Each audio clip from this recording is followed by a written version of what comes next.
Hello everyone and welcome to the fifth PlayUK Speaker Salon. Tonight we are joined by Amanda Johnstone-Batt, former CG Supervisor for Framestore's rides team. Amanda will share what video games and theme park rides have in common. We're all super eager to learn how Amanda works with artists to bring roller coasters of all kinds to life, using VR, AR, and CGI to create immersive experiences. Amanda, thank you so much for being our guest speaker tonight. It's a real pleasure to have you with us. Could you please start with telling us more about yourself and your career path and what makes your job fun? Great. Yes. Hello. Thank you so much for having me today, guys. It's always so wonderful to come and talk about theme park rides. And so I'm really excited to be sharing my favorite topic with all of you. I am going to go through actually in the talk about kind of a little bit of my background, but I got into theme park rides about 3 years ago. And over the course of that time, we've opened about 8 rides across the world. And this just last month, actually, we won one of the leading industry awards for a ride that we just created. And I can't wait to actually show you guys in a case study which ride it is. So look out for that one.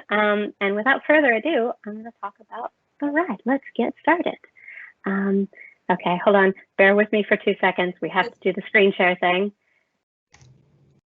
You get my lovely laptop. Great. Okay, so today we're going to be talking about creating innovative attractions. And not only are we going to talk about game mechanics and how those are starting to come into the theme park industry, but I also kind of want to talk to you guys about how we're developing stories and the challenges that we have to overcome in the process. Because I think a lot of these things are very common, not only in the video game world and in the theme park world, but also in making films and other forms of storytelling, which is quite cool. So, all right, let me tell you a little bit about who I am and why I'm here talking to you today. I grew up in Los Angeles, very close to Disneyland. This is actually baby me with my mom about 30 years ago. Please don't do math. And for us, theme parks were kind of a regular part of life. We'd frequently have school trips that would take us to giant roller coaster parks so that we could learn about physics and engineering and general inertia. During the summertime, my mom actually used Disneyland as a daycare service, and she would drop me off at like 8 in the morning over the summers, and she wouldn't pick me up until after her job was done. I did not complain once. So at 18, it was really natural for me to find a part-time job at Disneyland. A lot of my friends got to run churro stands or operate some of the rides. I had a slightly different job, and I'm not completely allowed to tell you what I got to do, but I performed in a stage show called Fantasmic, and I became very close friends with some of your Disney favorites. Hopefully you guys can read between the lines a little bit. And I did that for about 2 years before it was time to move on. So I joined the visual effects industry, and I've been in the industry for about 15 years. And I got to work on a number of movies around the world, including a couple of Oscar winners, which is always nice. But a few years ago, I decided to branch out beyond visual effects and really explore how entertainment could move beyond a flat screen in front of the audience where you're very passive, but rather envelop and engage the audience as much as possible.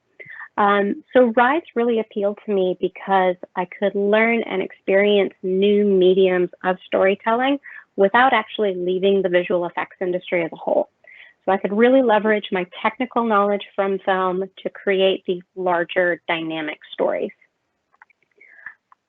Now, many people think that the attraction industry pretty much begins and ends with Universal Studios, but it's far larger than that. So we cover theme parks. There's also shopping centers like the Void is popping up in a lot of different malls around the world.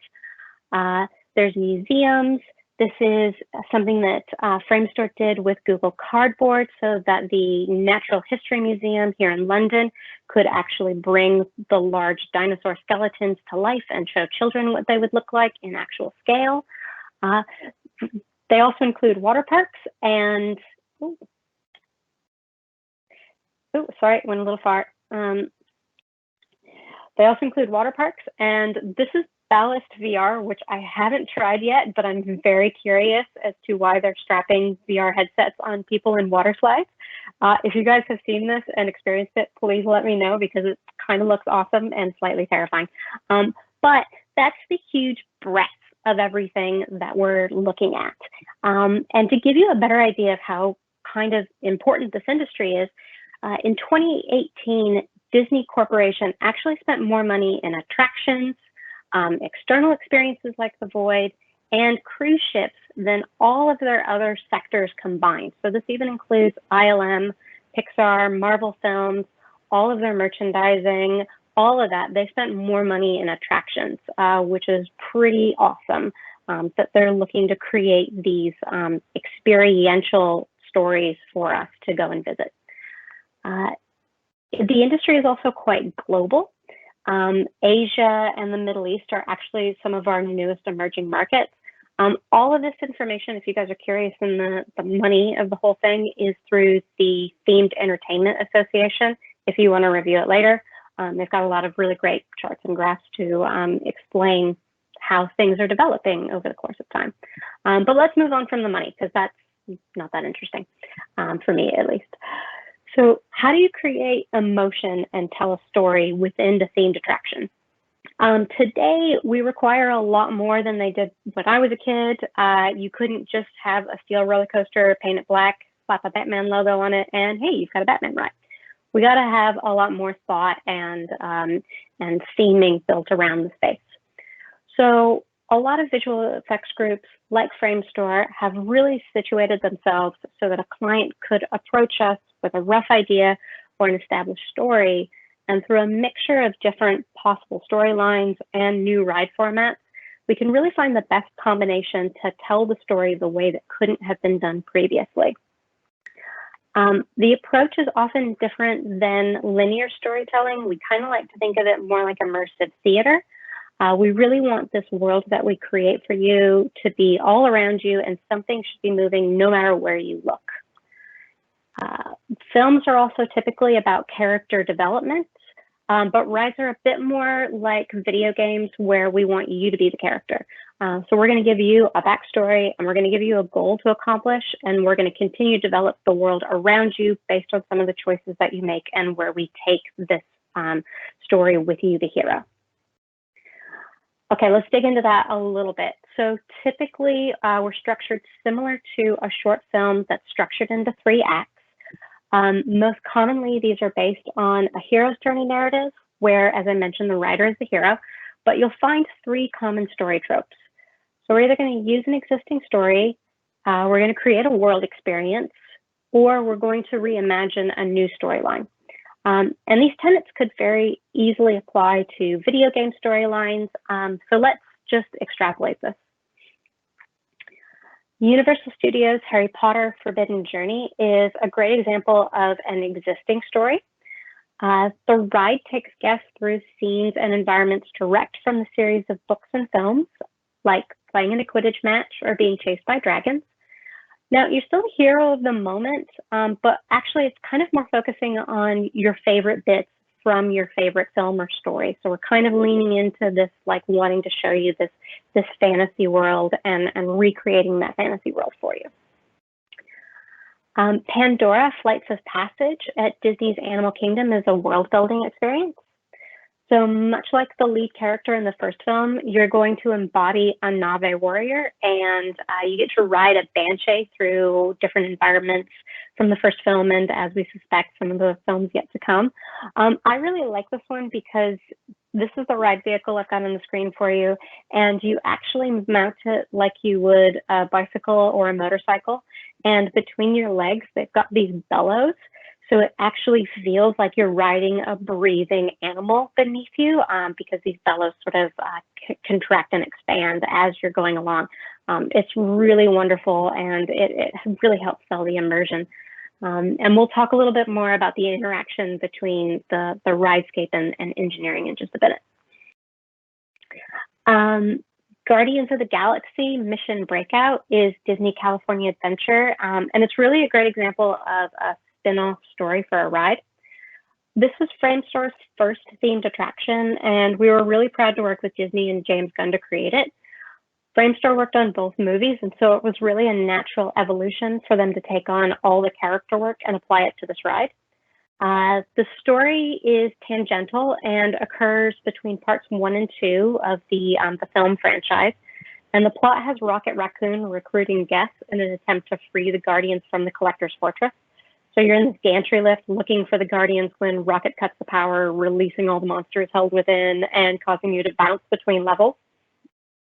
Now, this style of narrative, where the plot line differs from the originating material, is actually becoming really popular because you can create a unique story that can only be experienced in one location around the world, maybe 2 if you're lucky. And it's really great because as feature films are made and new characters are introduced, you can add them to the ride by making a few small changes rather than having to completely redo the whole thing. And as these stories are being updated, even after the film franchise has stopped making sequels, we can continue to add content and breathe new life into it, which is very exciting. Okay, I'm going to diverge from media rides just for 1 minute because this is one of my favorite rides of the past couple of moments, and I really love showing how how we're starting to use storylines and more focus even with these analog rides. So Alton Towers released a new wooden roller coaster in 2018, and it's still a 3-act narrative, and it's just not relying on media to help you with this. The plot centers around a Celtic village of pagans who have chosen you, the audience, as their new sacrifice to the Wicker Man. And we begin with a pre-show explaining what a Wicker Man is, and thank you for volunteering to be the sacrifices today.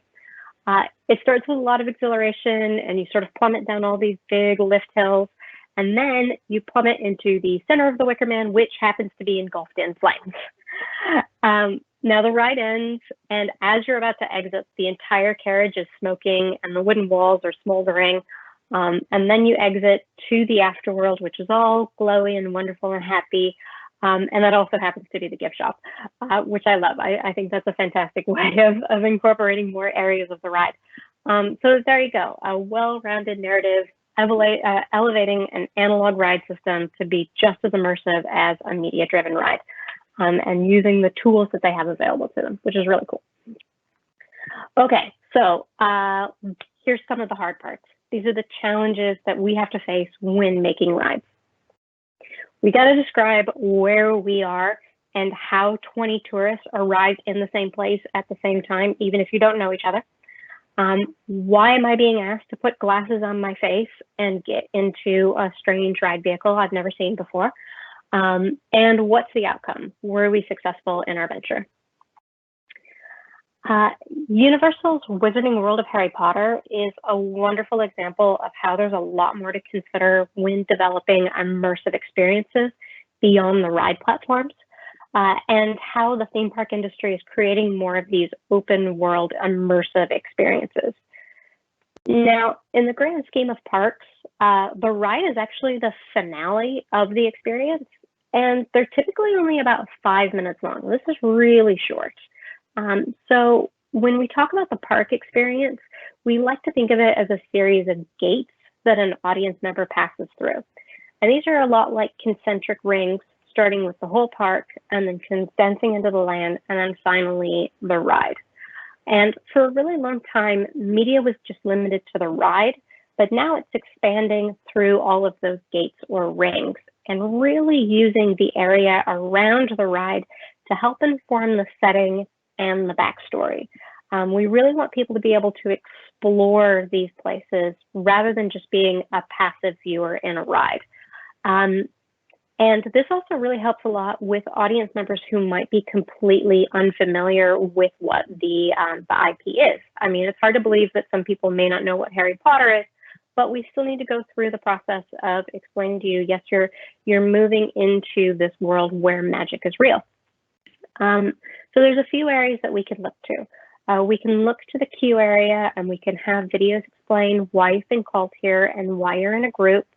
The theming of the space really helps describe not only where you are, but also it sets the tone. Like, is this going to be scary? Is this going to be funny? What should I sort of get myself ready for?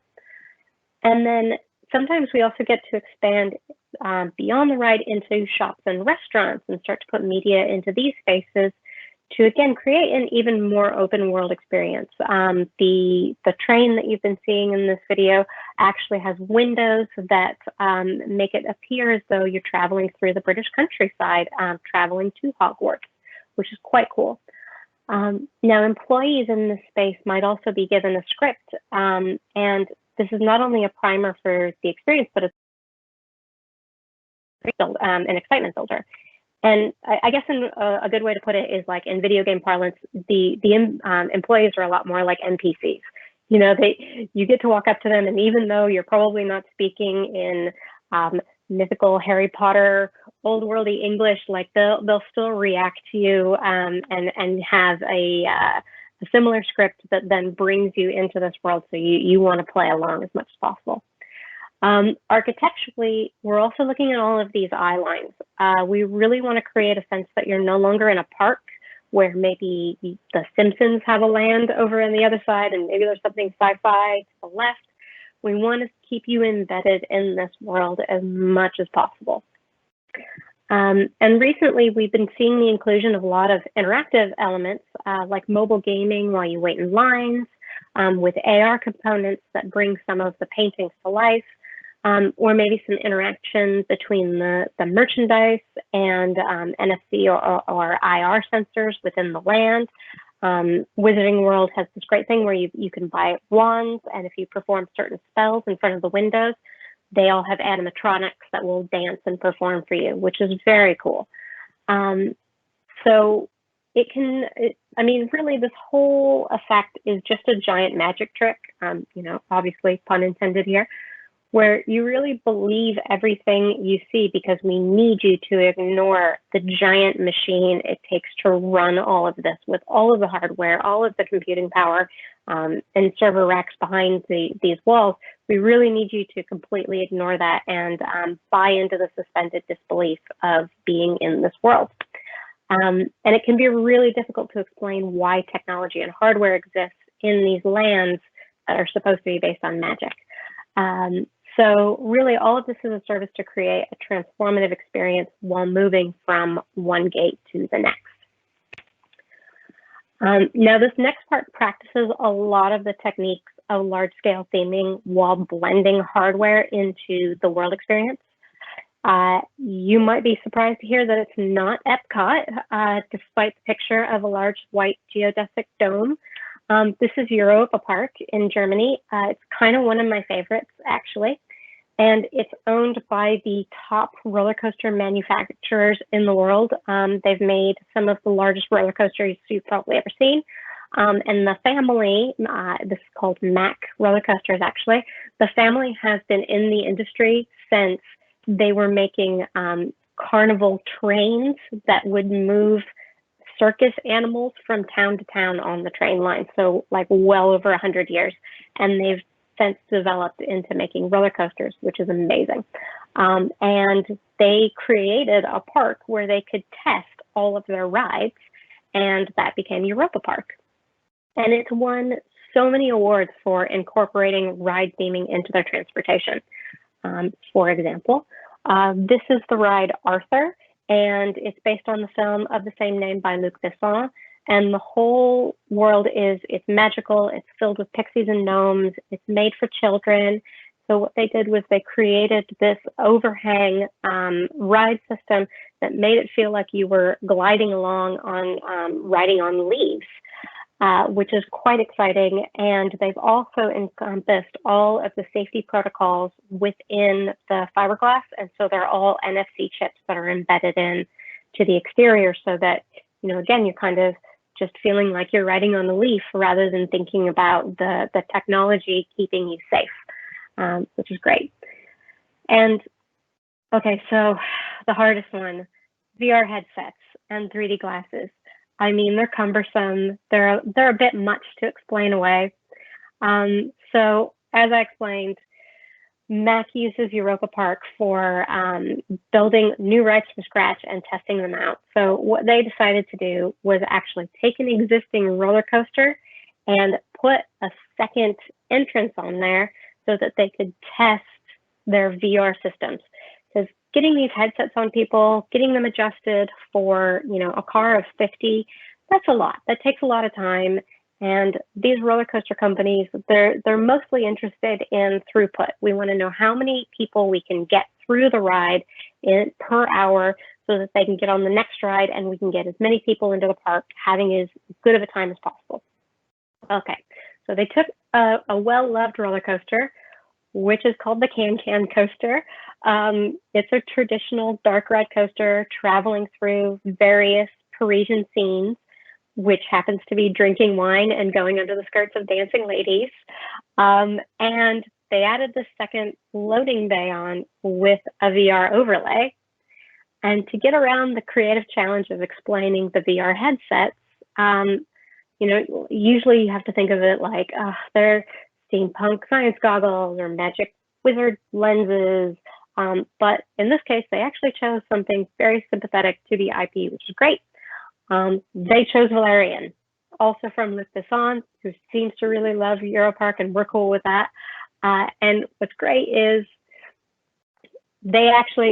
all of the headsets look exactly what you would expect from a very specific set, a very specific scene from the movie, which is a bunch of tourists walking around a virtual market wearing headsets. I mean, how perfect is this?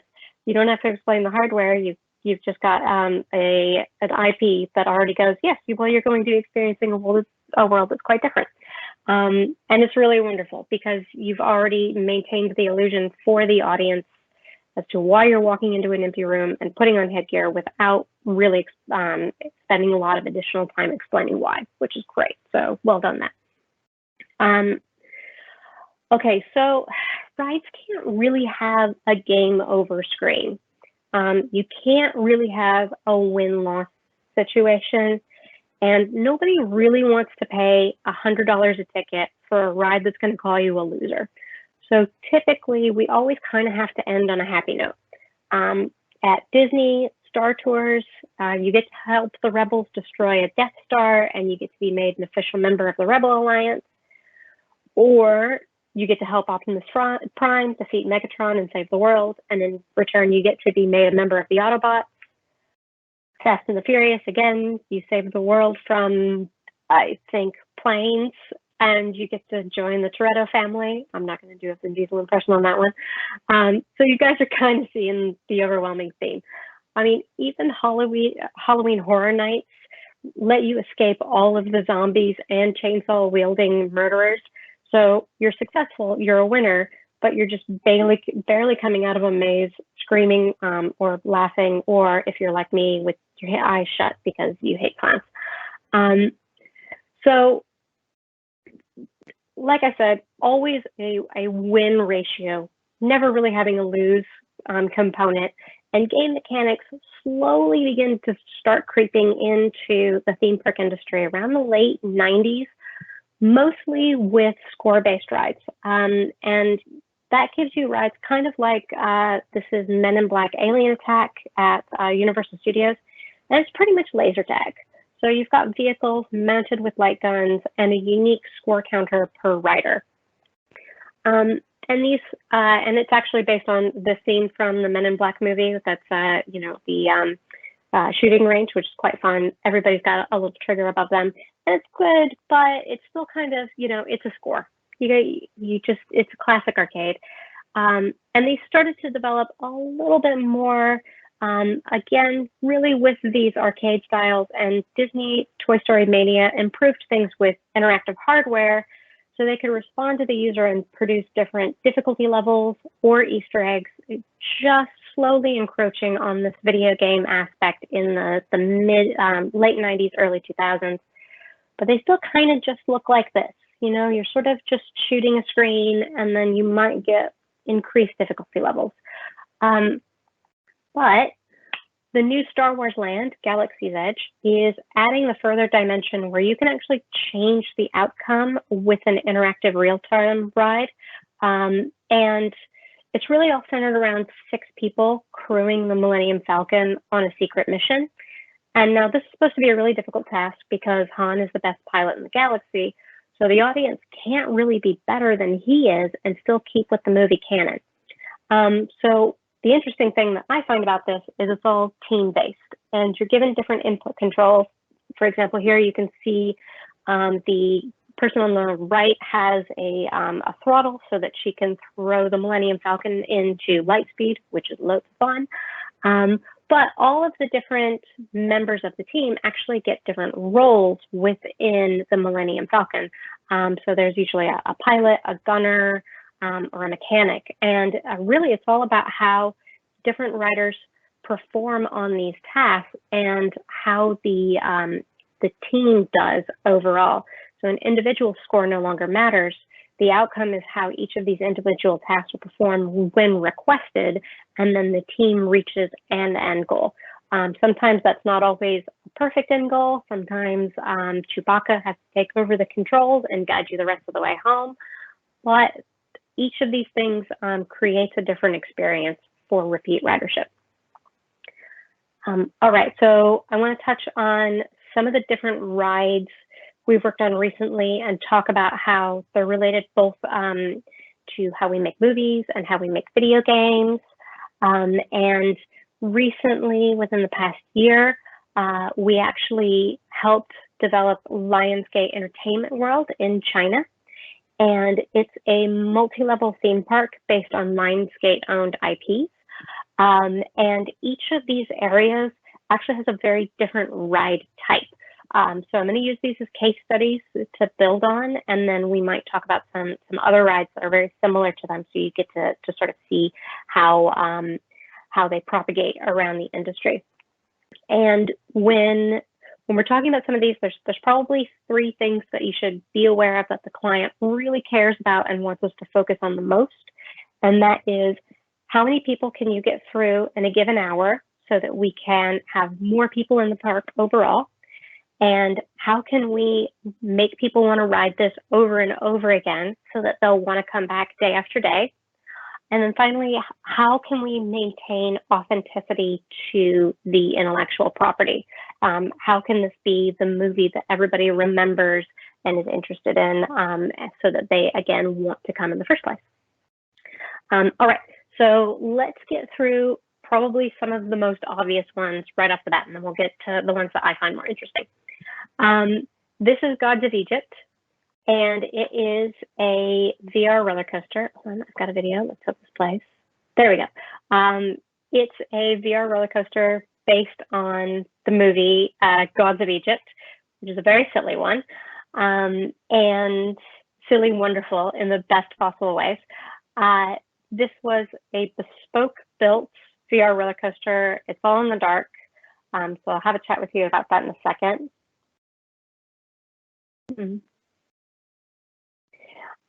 So it's all themed around kind of ancient Egyptian, but in very hyper-realistic detail. And we had to do some safety videos as well to show that you need to put on the glasses, but at the same time in keeping with the ancient Egyptian themes. Some of the artists making our little fun beetles and bugs run around.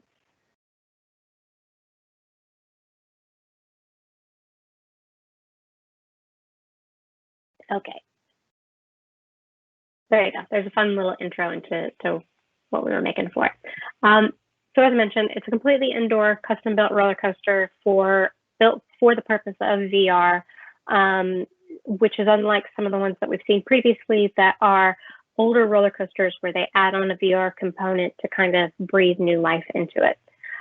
You actually travel the same track layout twice to get a longer experience within a very small footprint of space, which is cool. It's also a powered coaster, which means we can change speed multiple times.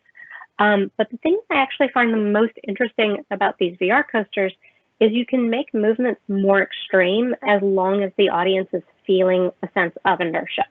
So for example, you can do a 180-degree turn in the physical space, but that can be a full 360 rotation in VR, and people don't throw up, which is very surprising and wonderful. And that's something that we actually like to play with quite a bit, and where it sort of diverges quite a bit from an in-home VR experience where you need to be very conscious about how much you're moving the theoretical camera around in someone's headset, because they don't have that sense of inertia and momentum for, in their own homes. So we can kind of control that a little bit more and push it to far further extremes, which is quite neat. With these coasters, we can really make the experience quite cinematic, which is wonderful. We can even have like the character jumping on the ride vehicle and engaging with you, but they're still fairly solitary experiences. Everyone sees the same view and you can't see the person next to you, so it's not really communal. But that doesn't necessarily mean we're off the hook with engineering and hardware integration. I'm going to jump back to this Valerian VR setup because it's one of the few that I can actually find a video of it. And we can talk about some of the troublesome points. And if I maybe talk slow, we can see the second loading bay, so you can see it in transitioning from Valerian to a Parisian theme. So this is the pre-show room where you get fitted for the helmet, and a employee uses an NFC chip on the headset to actually change the languages and get you set up. So you've kind of got a pretty small room with a group of 12 riders all getting VR gears, Gear VRs with tracking clusters on the top of their head, so that you can see an avatar of everyone. But this room is really tight and they're not tracking any body movements. So you get these really rigid avatars. I think they only had like 3 or 4 different body types, and everyone in my party just turned into a scaled old woman, which is very odd. Now, the nice part about all of this is you're able to preset your audience in a separate room before they get to the ride vehicle. Usually it takes a lot of downtime when you're on the ride to fit these headsets when you're on the vehicle. But remember, clients really want a high turnover and a high, per person per hour setup. Now, the pre-show room and this loading bay have all been LiDAR. So the audience can walk from the vehicle, from the room to the vehicle, really without assistance. And you'll notice the crew members also had tracking clusters, so you can see where they are. Now at this point, the headset's actually going to get umbilicals to the vehicle. And this is because the vehicle has a pedometer in it to show, to ensure the story and the ride are in sync at all times. But sometimes it goes a little bit wonky. Like when you're waiting for your turn on the first lift hill, there's actually a scene of people walking around a market. But if you're stopping and waiting for another ride vehicle to go ahead of you, they actually freeze and stop walking, and it's very strange. Oh, okay, I've got a little bit of time, so oh no, I don't have much time. I'm sorry, I'm trying not to go over, but one of my favorite conversations with an engineer from Europa Park actually was they discovered that they could actually make the VR version of the ride go backwards without making people sick. And so, if you imagine in the VR headset, it looks like you're riding backwards on a car, but in actuality, you're moving forward, as you see this car here, and that's us in Paris. And what they were doing was they were actually doing multiple tests on a ride vehicle, and they got bored. So they told one of the guys, hey, why don't you run it backwards, and we'll see who will take the longest before they throw up, and that'll be the winner for the day. And actually, nobody got sick. So they realized that they could do this for all of their audience members. in and just include it into the logic of the game, which is quite interesting and somewhat fun. So I love telling that little story. Sorry. Okay, so again, in the kind of common rides that we sort of expect to see moving into the video game sphere, this is Divergent. It's based on the Divergent Insurgent movies, and it's a fear simulator. And kind of like based on escape rooms, we want you to try and figure out how to move from one space to the next. And there's actually 3 different locations where we want you to experience 3 different spheres. And here, I'm actually going to move from this. So each group is 2 players with a backpack of VR units, and they've got tracking clusters on the headsets as well as the hands and the feet. And this is a pretty similar video game setup for most people who have done VR experiences, but it's spec'd for PC and for multiple groups to go in at the same time.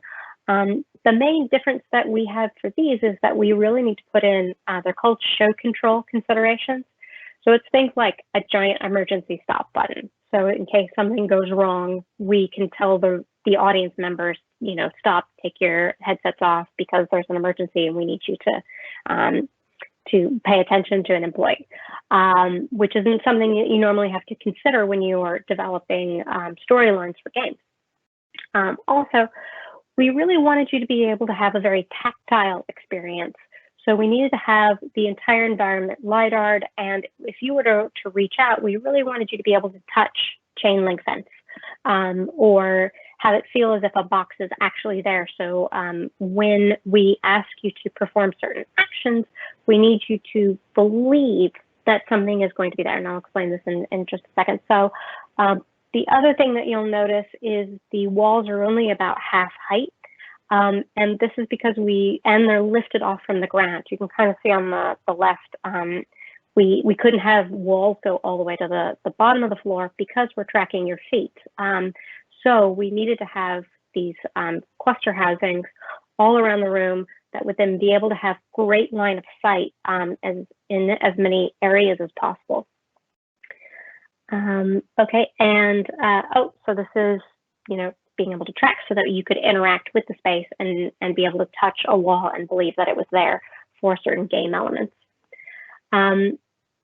Okay, so a hot tip for those wanting to make VR experiences. Sorry, I couldn't hear what you said. And that was my phone thinking that I was asking it to do something. Sorry about that. If you're wanting to make VR experiences, doing height challenges, like making someone walk across a beam 1,000 feet in the air, really works great. So this is actually an extra thick set of carpet over a smooth surface, and she's convinced there's an edge to this beam that she will fall off of and will like plummet down a 100-story building. What's also fun is pushing people off of this building and beam and watching them scream, which has been done to me once or twice or maybe 100 times, and I fall for it every single time because VR is just that good. Okay, so that's Divergent, and we've now talked about VR coasters and VR kind of room experiences, which are sort of the obvious areas where video game is sort of starting to merge in with the theme park industry. So let's talk a little bit more about how we're doing it in maybe not so visible areas.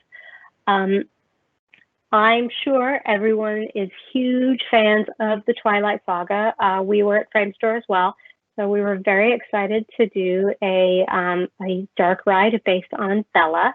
And this is it's a classic dark ride. It's basically traveling in small cars through various parts of Fort Washington and being chased by vampires during that time.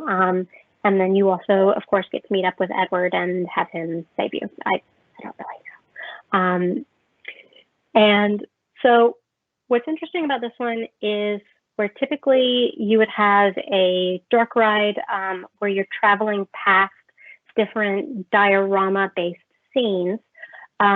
Ours has the addition of a lot of large projection screens on it. And what we really needed to do was focus on how to blend the digital world with the physical sets, as well as exporting some of our cameras to the ride vehicle because they had haptics and degrees of freedom within them. So here the green, blue, and red are the ride vehicles moving around the track, and the purple lines are actually where we've got screens. Now some are curved and some are at different resolutions, and reviewing these from day to day, we'd actually have a version of the full set in Unreal, and we'd stream the dailies into a VR headset so that our creative director could see how the media was working in conjunction with the environment space. But even with VR dailies, every projector is different, and so and a 3D representation of the set only gets you so far. So frequently we'd have to do on-site grading. This is really great until you do this with a water ride and they have to push you out with a computer in a canoe, but it's also kind of fun. So if we go back to our real-time rider perspective, these screens really need to look like windows or extensions rather than flats. And to do this, we use perspective warped media. And this process is basically rendering the perspective of the audience's POV. So as the rider approaches the screen, your sight lines would change. So in this case, we want to extend the building wall until the view changes to reveal our characters as we shift and slide in front of them. So here's from the rider's POV, and then shifted so that we can see the action. And here's a little video to show how it's all mashed together. We've got the ride vehicle traversing around a curved screen with a projector in the rafters. And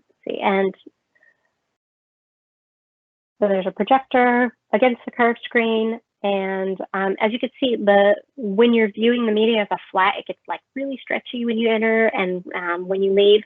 But from the rider's perspective, this actually creates a sensation of depth and transforms that flat into a huge immersive space. Now, some of you have actually probably seen this before, even if you haven't been on a perspective warped ride. It's actually moving into virtual production for films, and ILM is using a very similar technique in their stagecraft group. So this example is from the filming of Mandalorian, and you can see the warp as the camera dollies across the screen. The main difference is that in virtual production, you're really only accounting for the camera length, while Rides does this for 12 sets of eyes across multiple screens at different resolutions and size, and sometimes in stereo, which is why sometimes I drink whiskey. But we do get to do all of this with pre-rendered media instead of in real time, at least for the moment. Very soon we will be changing up all of these and adding a more real-time component, but this is quite cool. Okay, next up we've got Mockingjay Flight, which is a motion simulator similar to Star Tours. There you go. And this is all Hunger Games IP, where you are a refugee trying to leave President Snow, excuse me, and escape to join the, Katniss's rebels.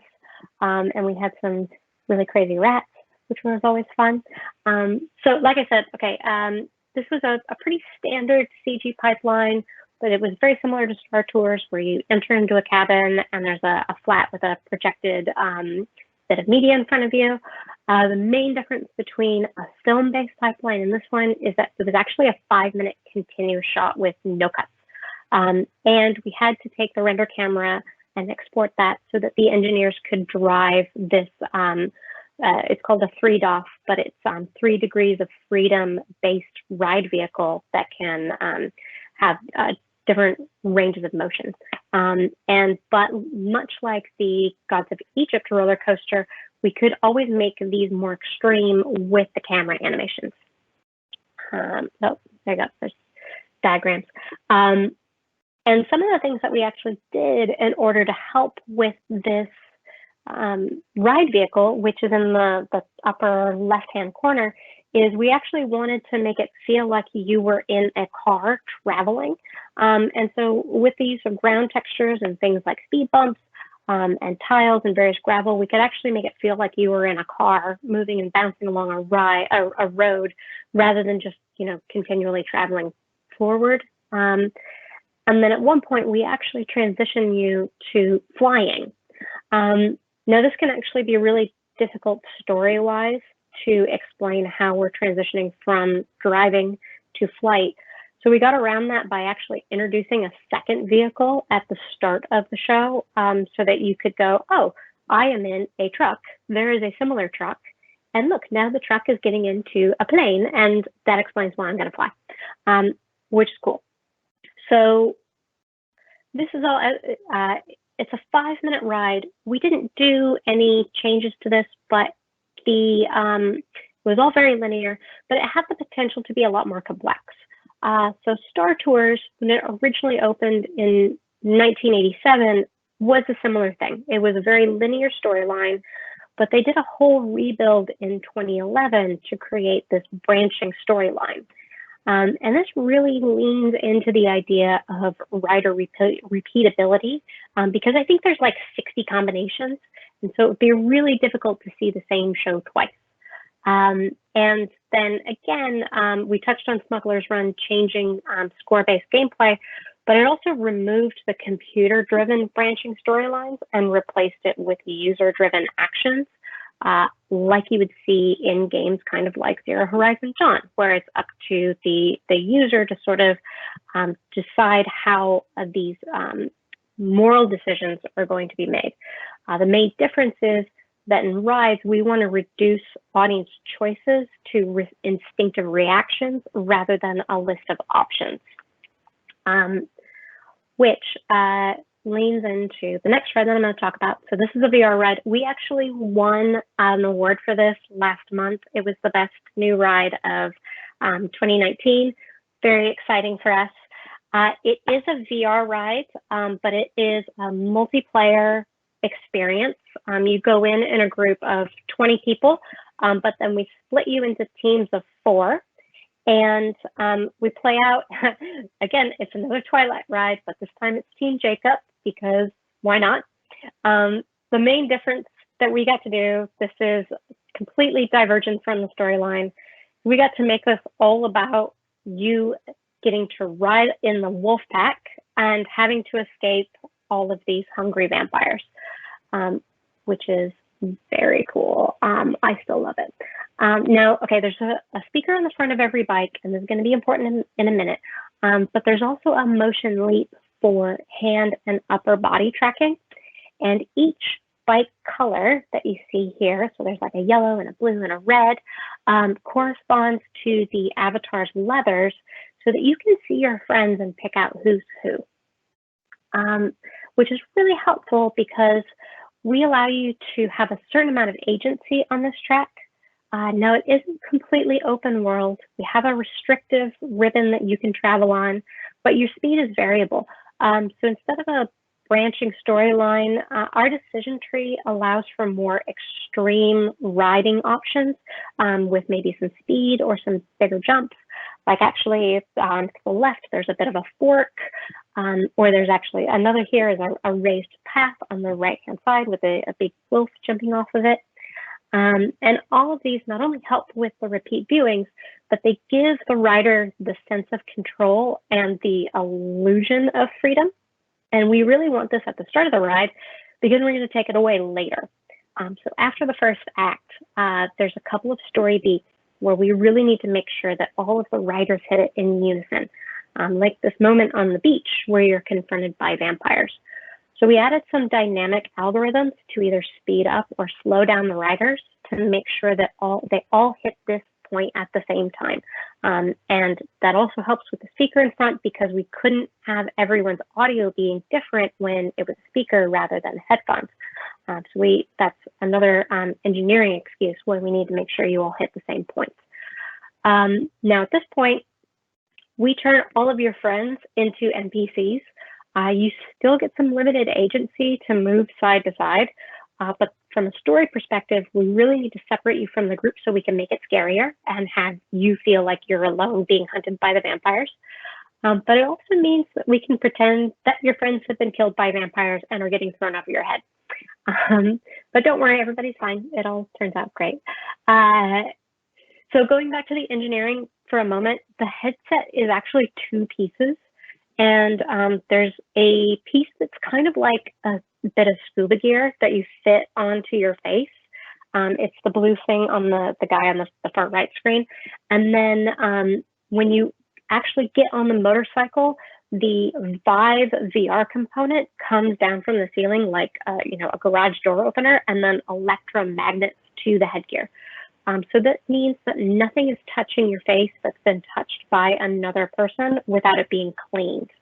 And if a Vive needs servicing, they can just unplug it and plug it into another one with very minimal ride downtime. So it's really great, and our clients love that. Each motorbike is actually its own motion base as well, with some pretty extreme degrees of freedom, which just makes it more fun. But let's see here. Oh, there you go. There's doing some wheelies, which is quite cool. Okay, so I'm going to diverge a little bit for a fringe case, and then we're going to go on to some more fun stuff. But this is how they're actually using real-time engines in stunt shows. This is the Bourne Identity stunt show at Universal Orlando. It just opened this summer, but I think it's still in tech rehearsals due to COVID. All of the environments are real-time, but they're moving in sync with the physical set piece. So they're utilizing gaming engines into the show, means that these set pieces can rotate or change elevations for the various parkour stunts, and you can take the audience with you, which is quite exciting. So we're just starting to see things grow and evolve and bring in more of these video game mechanics in both the hardware and the software side, as well as in the general gameplay mechanics. I know I'm running long, and I'm going to try and get through these in the next 5 minutes because I absolutely love this next bit. This is some of the cool stuff Framestore's been working on.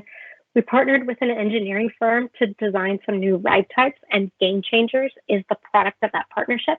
And there's some really cool examples of where we're taking the ride experiences. So we're looking at goal-based gameplay, like escape rooms, where members of a team can take on different roles and challenges to advance. And we're drawing on the mechanics from video games just as a whole. Okay, so the first is the reaction coaster. And we want the rider to influence not only the media that's being displayed, but also the speed and the movement of the coaster. So using motion and gesture controls, the rider can change the speed and the direction of the vehicle, giving them access to different story Easter eggs and varying different difficulty levels. So kind of like that Toy Story Midway Mania, but we're elevating it to actually interact with the coaster itself. So the goal is to create a coaster that will be very different every single time you ride and play with it. And all these different possibilities and variations will increase the likelihood of people wanting to repeat the ride experience. So if you had a different journey than me, I'm going to ride it again to see if I can get to the same screen. Now, the reaction coaster was initially conceived to be used in shopping malls, but it's grown into other mixed space uses. And something that really helps with the idea of immersion here is having the media match certain real world conditions. So using real-time engines, we can also tap into live data feeds to affect the visuals and maybe change like the time of day, as well as some of the weather conditions. All right, next up is Tower Battle. And building on the idea of users influencing the ride vehicle, Tower Battle allows you to not only affect your vehicle, but an opposing teams as well. So here we have 2 drop towers with a translucent screen between the teams. And we have the flexibility to include both controller-driven actions as well as gesture controls. And these varying degrees of inputs will allow us to change the experience from something arcade-like to something with maybe more of like a story narrative where each car has to try and escape certain obstacles. So the goal here is to maintain the excitement of a drop tower while adding on an additional level of gameplay. And with the addition of wearable technology, like Disney's Magic Bands, which I've actually got one here next to me so I can show it to you in the Q&A session, We can utilize RFID and NFC chips, which are able to pull rider information such as like your name, your age, where you're from, but we can also push information to the band, like how you performed on the ride. So if perhaps you reached a rare level or your team did really well, a character performer in the park might be able to come up to you later and talk to you about it. Okay, the next one is my favorite. This is the Adventure Machine, which is an interactive dark ride based on the idea of a choose your own adventure book. So riders are faced with an obstacle, and if they as a team shoot more zombies on the right, the car in the story will progress right. And if they as a team choose the left, a different scene will play out for them. We really want these choices to be invisible, kind of like what you saw on the Midnight Ride, the Jacob Black story. But we just want you to feel like you're not even making them in an effort to keep this narrative fluid. And real time also allows us to customize the media. So to each ride vehicle, like maybe starting a fire in one scene, and we get to see the result of that fire in the next scene. So instead of having an option of A or B, content can actually change based on how you got there. It's also possible to include more interactivity than a standard shoot 'em up, like maybe button mashing or sword fighting, but really everybody just loves shooting things, so we do that a lot. Now, each of these rides has one primary goal, and that's utilize advancements in real-time technology, partnering with a visual effects workflow and video game mechanics to create an adaptable narrative driven by the audience. These are stories of your creation, unique to each person who wants to experience them and able to last beyond a 5-minute ride experience. Okay, that's me. Thank you very much. I did do this in partnership with Framestore, and I put down their details, but you can also find me on social media pretty much everywhere as Pixel Pixie. So if I didn't touch on anything or if I blazed through it real quick, I'm sorry, you can find me there to ask more questions. Or we can do it now. It was awesome. Thank you so much, Amanda. Here's the clap that we were talking about earlier. Awesome. Really, thank you so much for going into such detail and explaining us what actually goes into creating such an experience. But could you tell us, like, how long are projects like these in development for, and how big are the teams working on them? Yes. Sorry, that was a lot of talking for me. It depends on, so there's a couple of different ways that I can answer this question. We are media contractors to the theme park who is making the ride, the land, the space. So a land, if we use Galaxy's Edge, the new Star Wars land as an example, that was in development for 6 years from the time they decided to make a space to house it until opening day. But typically a ride from a media vendor's standpoint will be the same length as a film. So that'll be anywhere between a year to 6 months, maybe less if the work is a bit less, maybe more if the work is more intensive. I know that I say that we do, the ride is a 5-minute experience, but typically we're providing a whole feature film's worth of content because you need to keep in mind that there might be a backup B show, you might do different overlays for Christmas or for Halloween.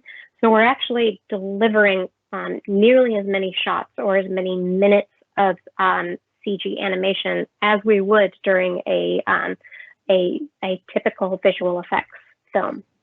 And as for the budgets, like, are they the same as they are for a film? Like, how big are they actually?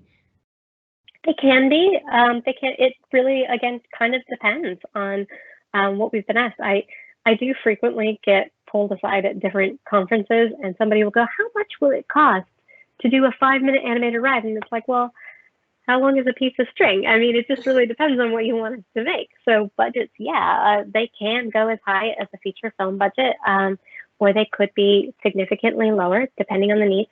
But I think the important thing to look at is a lot of different theme parks are now responding to an audience that is acutely aware of what good CG is and they're discerning audiences. So when they go to a Marvel ride, they want it to look like a Marvel movie, which means the quality of the effects has to be on par with the visual effects that we see in a Marvel movie.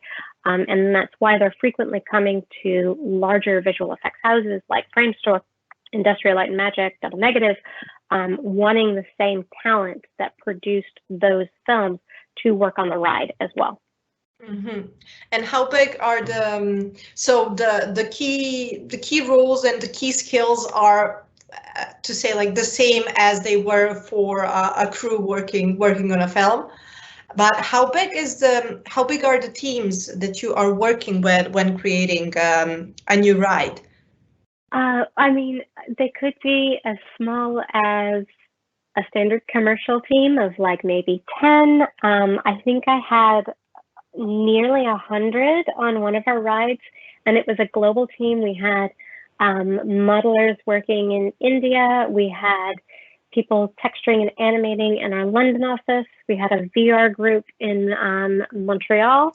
And then we had an engineering team that we were partnered with in Vancouver, Canada. So we spanned, and it was for a ride that was going to be based in China.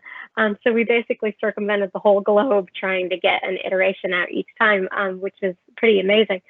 So yeah, they can be quite large. And then when you think about the teams that are required to get not only our media, but then the entire ride into existence, you know, that can be a few hundreds most of the time. That's impressive. Yeah. That's big. Okay, and so how is actually, of course, like with the COVID-19 situation, of course, that theme park rides and attractions were also affected. So how was like, how are your teams coping with the situations, and how are you actually responding to these new circumstances? Well, it's actually been pretty interesting because as we sort of mentioned, a lot of this is based on how the media works contextually within the space, and I think it hasn't been a huge change for a lot of us because, you know, I can't fly to China or to the United States. I'm based in London. I can't fly to wherever our ride is being installed. So we will frequently do a VR version for as long as humanly possible. And then when we get to the final days, when the media does need to be viewed in the space, we might send out 1 or 2 individuals to go and look in the space, which really helps with social distancing because they can remain separate from the engineers for as long as possible. And then we set up Zoom sessions, just like we do with everywhere else, and we get to see how the media plays contextually with the other animatronics, or somebody might walk us through a space, so we get to see how the music works with various things. And then we do rely ultimately on one person to be the final eye, if you will, and ear and everything else to ensure that these things are perfectly cohesive. And that all relies on the director. And, you know, just like you would with a movie or anything else, we have to look to that one person to make sure that we are hitting the not only contextually how it looks, but then across the wider portfolio, how it's all working together. So, you know, that person is the end all be all. And fortunately, they do get to be in the space to see how the ride is, even during COVID-19 times. Yeah, so what's really been interesting during this time is we can have a broader workforce working on a project on the other side of the world. Mm-hmm. Cool. And what has been like your most challenging, the most challenging project that you have worked on? The most tricky feature that you implemented, like? Oh, goodness. So the Jacob Black Twilight ride that I showed you, where you were riding motorcycles with VR helmets, we never played that multiplayer until probably a month before the ride opened. And so that was the biggest leap of faith because we didn't have 2 working motorcycles. So we could never run them into conjunction. So we really had a big leap of faith with the engineering team, who are amazing. They're some of the best in the industry. It's a group called Kavu, and we had to put a lot of trust in them, but we could never actually see the visuals. We could never see if avatars from other groups would work, kind of until the last moments, and it did, thankfully. But that was the biggest risk for me, I think.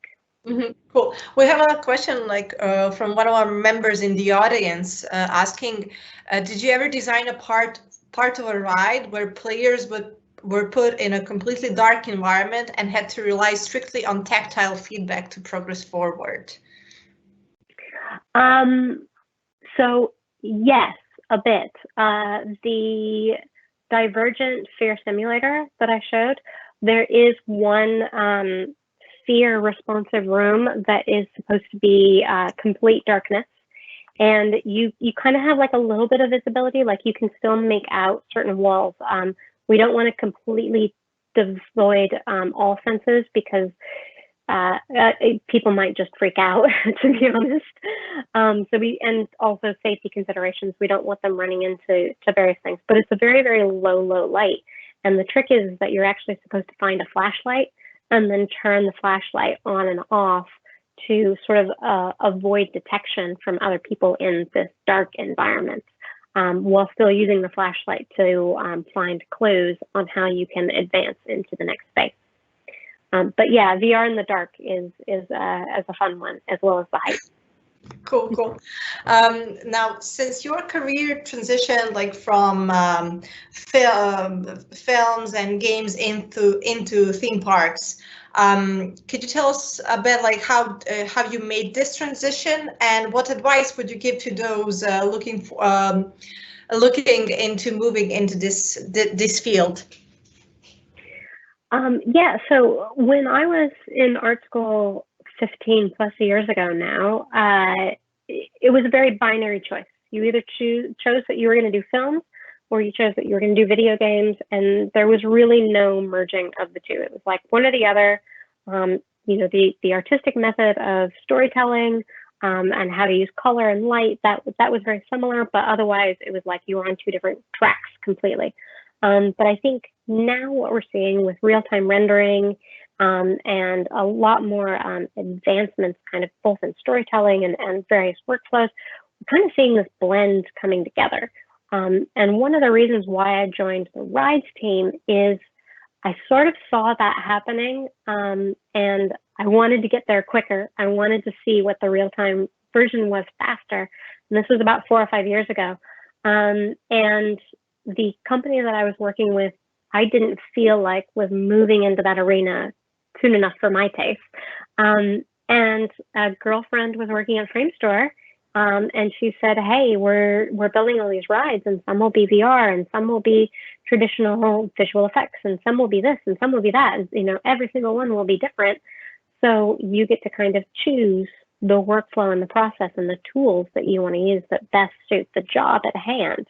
And really, that was a great introductory way to sort of learn which tools were available, because Framestore has a VR team, a motion capture team, a film group, all of these things available. But at the time, they weren't really working on similar projects. And Rides was a way for somebody, me, to come in and go, "Hey, I think I need you, and I think I need somebody from over here and somebody from over here, and we're going to make this weird, crazy, cool thing that's going to be fun." And now we're starting to see more and more blending of that coming together, which is really neat. We talked about the ILM light stage, starting to use more real-time engines to actually bring environments into virtual production and pre-production filming. So we're going to see more of that, and all of that is, video game ideals, effectively, of open world building, but bringing it into a filming space. And then, video games for years are continuing to bring in more complex storylines that can take people into more exciting realms. They've been doing it for a long time, but I think now we're seeing, with moral decision trees and advancement in AI, and Cyberpunk 2077 is a great example of how open and breadth this can be. So I think really we're blending all of these things together, and I think it's going to be a lot easier for people to no longer have to make that binary choice that I did. You can start to play around in different fields and see what's fun. Awesome. Okay, Amanda, now for the end, can you share? So you helped create rides based on so many beloved brands and films and characters. And if you could work on a ride around any IP or brand, what would your dream ride be? I really want, the fun thing that's coming through is adults are really loving theme parks more and more these days. And so we're starting to see more sort of adult themes in rides. So I really want an Ash versus Evil Dead, or a Starship Trooper ride, or something that's maybe a bit more of a cheesy action movie that you can get involved in, that maybe has a little bit more gore and a little bit more edge and excitement to it. I think that'd be a lot of fun. So yeah, I think just more cheesy action movies could be really cool. My husband really wants a Wipeout ride where you get to be in the car and play like you're in the video game, but race against your friends. So yeah, I think starting to see more video game IPs is going to be really cool. I'm sure everybody's seen Nintendo World is popping up. So yeah, I think just more kind of adult gritty ones would be really kind of neat to see. Cool. I think that we all hope that in the future you will get a chance to work on such a project and put all your knowledge and passion into it. Awesome. Amanda, really, thank you so much for going into great lengths to show us what goes into making an amazing immersive experience, and just looking at you while you're talking, you're so passionate about it, and really thank you so much for taking this much time and effort to show us your work. Well, thanks for hanging out with me for so long. I know I said I was going to do 30 minutes. I think I did an hour. No, it was lots of fun for all of us. And with this, we finish our Amanda, actually, you were our last speaker in 2020. Yeah. Yeah, we ended this speaker salons in 2020 with this fun session, but no worries, we will continue our salons in 2021. We will, for our first speaker salon on Wednesday, January 13th, we will be joined by Sarah Bryn, who is the senior external producer at Media Molecule, and she will be talking about how to build meaningful creative partnerships. And then on Wednesday, January 27th, we will be joined by Ben Neisen, senior level designer, and Alex Whaley, who is a client engineer from Mediatonic, to tell us the story behind the level design of Fall Guys. Thank you all so much for being with us, and we look forward to seeing you in 2021. Amanda, thanks again. Fingers crossed for your next project. And everyone, thank you again for being with us. See you soon. Bye.